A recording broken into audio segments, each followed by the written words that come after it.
after I spoke to you guys, I don't think we had the coping, which is this right here on the steps yet. It looks really good with it on there, and it's a Unilock product, as well as the bricks, black bricks that we have as an accent. We we installed the pavers, which is Unilock as well, and this patio it needs to be sanded to be completed.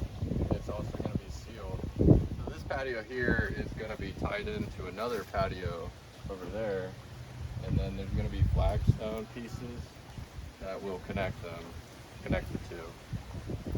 And there'll be a lot more progress to come with another patio.